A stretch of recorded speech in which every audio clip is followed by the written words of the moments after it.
of the most pivotal events in the Philippines democracy, the Malolos Congress, also known as the First Philippine Congress.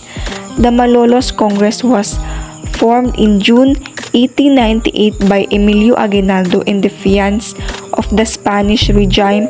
Although one was short-lived, this was a testament to the Filipinos' passion for democracy.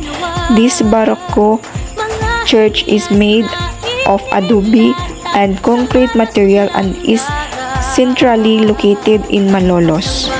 The Aguinaldo Shrine, Cavite.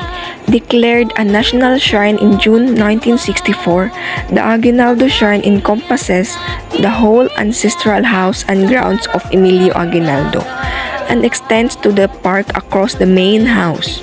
This was the site of the proclamation of Philippines' independence from Spain on June 12, 1898, with the unfurling of the Philippine flag. This was also the event where the instrumental music of the Philippines' national anthem was first heard. Every year, a flag-raising ceremony is held during the Independence Day celebration. Complete in 1845, the mansion has undergone renovation in 1849 and 1919.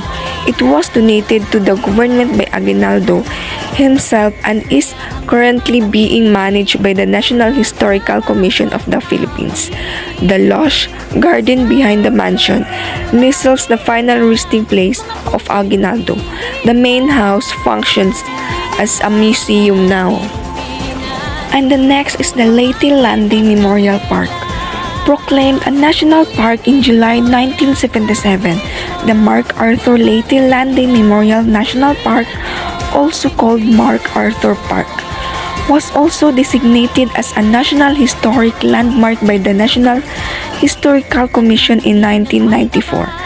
This park was established in celebration of a significant event in history, the Adair Landing in October 1944, where Douglas MacArthur, together with his entourage, finally fulfilled his promise to come back and help the Philippines gain back its independence from the Japanese. A few days later, the Battle of Leyte Gulf, the largest naval battle of World War II, erupted. The Memorial National Park features a shallow, man-made pool with 7 bronze statues representing General Douglas MacArthur, President Sergio Osmeña, Junior Brigadier General Carlos P. Romulo, Major General Courtney Whitney, Lieutenant General Richard Sutherland, Sergeant Francisco Salveron, and William G. Don. The Memorial Park faces the San Pablo Bay, Leyte Gulf. The Dambana ng Kangitingan, Bataan. Established in 1970, the Dambana ng Kangitingan, also known as the Mount Samat National Shrine or Shrine of Valor, is a memorial complex honoring the fallen Filipino and American soldiers who fought against the Japanese in the Battle of Bataan in 1942. Mount Samat was the last bastion of freedom where many lost their lives fighting for independence against the Imperial Japanese Army. It was declared as a national shrine in April 1966.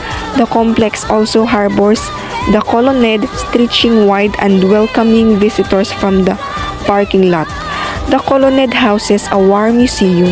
The most dominant feature is the colossal white memorial cross with the cross arms serving as a viewing gallery. Further, behind the colonnade are paths leading to the base of the cross. The whole complex offers a panoramic view of Bataan and Corregidor Island. The Bataan Death March Markers.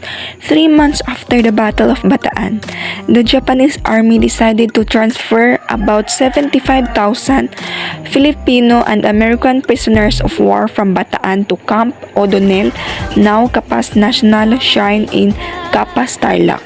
This was called the Bataan Death March because this long, brutal walk claimed the lives of thousands of Filipino soldiers and hundreds of American soldiers. Each kilometer is marked by a modest white obelisk stand with illustrated death march sign and plaques.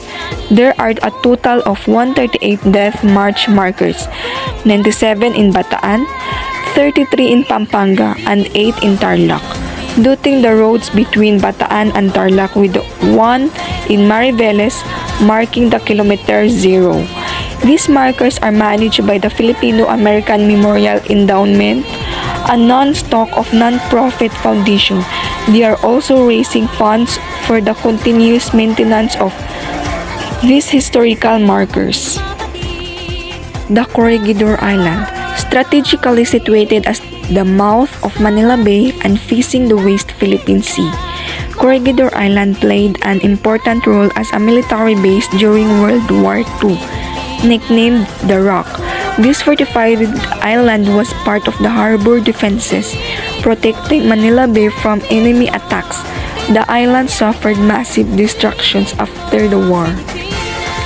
Most people assume that Corregidor is a part of Bataan because of its close physical proximity and historical ties, but it is in fact under the jurisdiction of Cavite City. Today, the whole island and its ruins reminds visitors of the past and serve as war memorials. Here are some of the significant historical sites on the island: Pacific War Memorial, Malinta Tunnel, Filipino Heroes Memorial, Corregidor Lighthouse, Japanese Garden of Peace and mile-long Rizal Park and Shrine, Zamboanga del Norte. The 4-year exile of Jose Rizal in Dapitan was one of the most eventful periods of his life. Rizal's work and activities were deemed subversive by the Spanish regime, prompting them to send the Laguna native to Mindanao for exile. The places where he lived and worked are preserved as part of the Jose Rizal Memorial Protected Landscape, also called Rizal Park and Shrine. Aside from this, Dapitan's map is dotted with several historic landmarks including Liwasan ng Dapitan, Punto del Desembarco de Rizal, Casaril, Kuta de Dapitan, and St. James the Greater Church.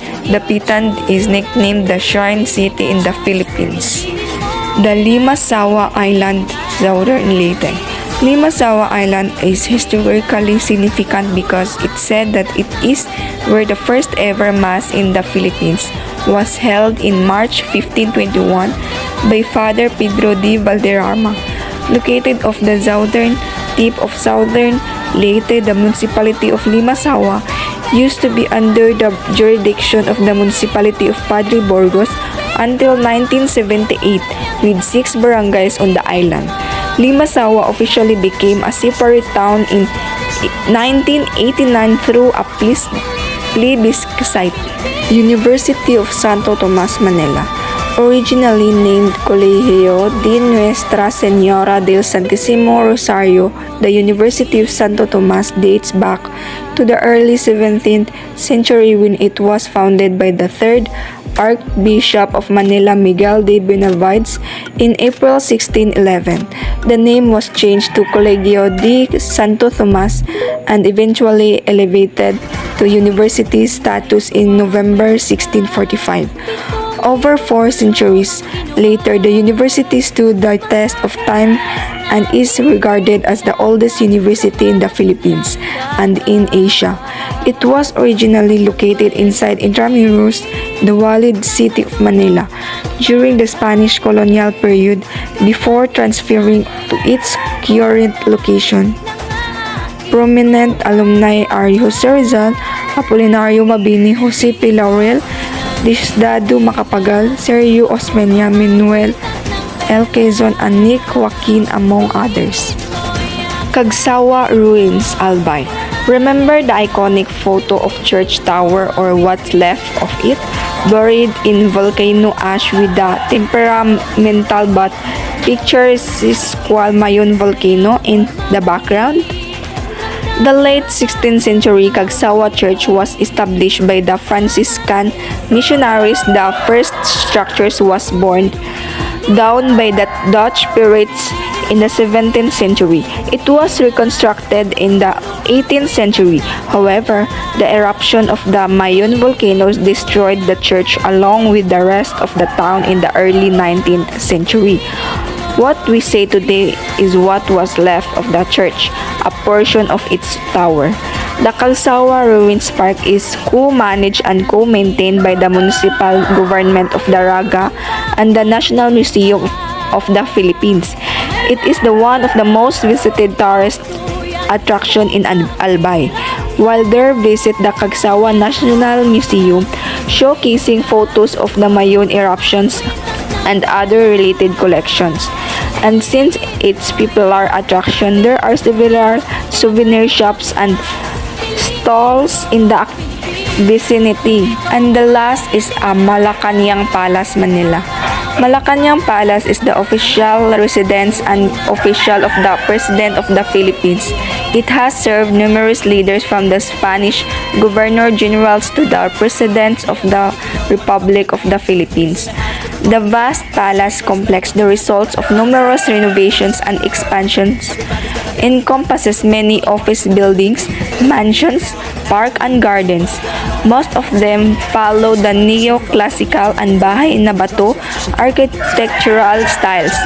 The most prominent buildings are the main Malacañang Palace, the new Executive Building Mabini Hall, Bonifacio Hall, and the Kalayaan Hall, Old Executive Building, which houses the Presidential Museum and Library and the former Presidential Museum. The history of Malacañang Palace dates back to the mid-18th century when it was built as a private summer house for the Spanish aristocrat Don Luis Rocha. In the first quarter of the 19th century, it became the summer residence for the Spanish Governor-General. It survived the destruction caused by World War II.